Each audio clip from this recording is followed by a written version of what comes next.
1 Samuel, chapitre 30. Lorsque David arriva le 3e jour à Tsiklag avec ses gens, les Amalécites avaient fait une invasion dans le pays et à Tsiklag. Ils avaient détruit et brûlé Tsiklag, après avoir fait prisonniers les femmes et tous ceux qui s'y trouvaient, petits et grands. Ils n'avaient tué personne, mais ils avaient tout emmené et s'étaient remis en route. David et ses gens arrivèrent à la ville, et voici, elle était brûlée. Et leurs femmes, leurs fils et leurs filles étaient emmenés captifs. Alors David et le peuple qui était avec lui élevèrent la voix et pleurèrent jusqu'à ce qu'ils n'eussent plus la force de pleurer. Les 2 femmes de David avaient été emmenées, Akinoam de Jizréel et Abigaïl de Carmel, femme de Nabal. David fut dans une grande angoisse, car le peuple parlait de le lapider, parce que tous avaient de l'amertume dans l'âme, chacun à cause de ses fils et de ses filles. Mais David reprit courage en s'appuyant sur l'Éternel, son Dieu. Il dit au sacrificateur Abiathar, fils d'Achimélec, « Apporte-moi donc l'éphod. » Abiathar apporta l'éphod à David. Et David consulta l'Éternel en disant, « Poursuivrai-je cette troupe? L'atteindrai-je » L'Éternel lui répondit, « Poursuis, car tu atteindras et tu délivreras. » Et David se mit en marche, lui et les 600 hommes qui étaient avec lui. Ils arrivèrent au torrent de Bézor, où s'arrêtèrent ceux qui restaient en arrière. David continua la poursuite avec 400 hommes, 200 hommes s'arrêtèrent, trop fatigués pour passer le torrent de Bézor. Ils trouvèrent dans les champs un homme égyptien qu'ils conduisirent auprès de David. Ils lui firent manger du pain et boire de l'eau, et ils lui donnèrent un morceau d'une masse de figues sèches et 2 masses de raisins secs. Après qu'il eut mangé, les forces lui revinrent, car il n'avait point pris de nourriture et point bu d'eau depuis 3 jours et 3 nuits. David lui dit, « À qui es-tu? Et d'où es-tu? » Il répondit, « Je suis un garçon égyptien, au service d'un homme amalécite, et voilà 3 jours que mon maître m'a abandonné parce que j'étais malade.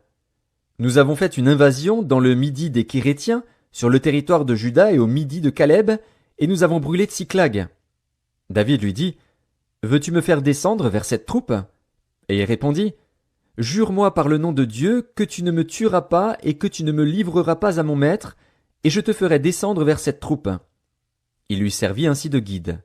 Et voici, les Amalécites étaient répandus sur toute la contrée, mangeant, buvant et dansant, à cause du grand butin qu'ils avaient enlevé du pays des Philistins et du pays de Juda. David les battit depuis l'aube du jour jusqu'au soir du lendemain, et aucun d'eux n'échappa, excepté 400 jeunes hommes qui montèrent sur des chameaux et s'enfuirent.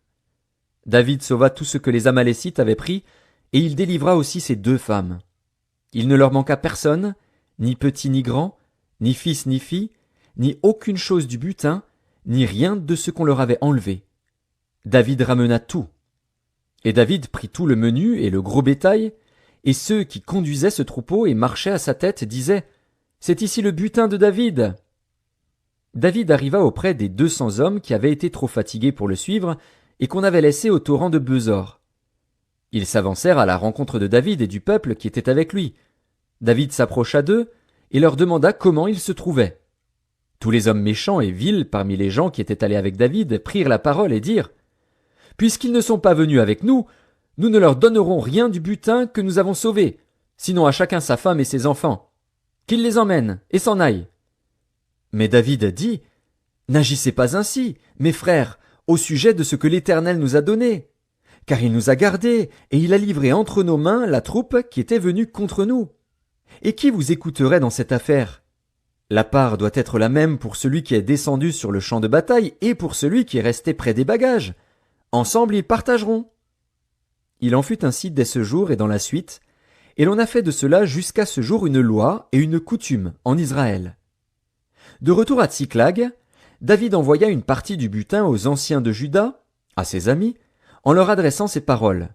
« Voici pour vous un présent sur le butin des ennemis de l'Éternel. » Il fit ainsi des envois à ceux de Béthel, à ceux de Ramoth du Midi, à ceux de Jatir, à ceux d'Aroer, à ceux de Siphmoth, à ceux d'Eshtemoa, à ceux de Rakal, à ceux des villes des Jérakméélites, à ceux des villes des Kéniens, à ceux de Horma, à ceux de Kor-Achan, à ceux d'Atak, à ceux d'Hébron, et dans tous les lieux que David et ses gens avaient parcourus.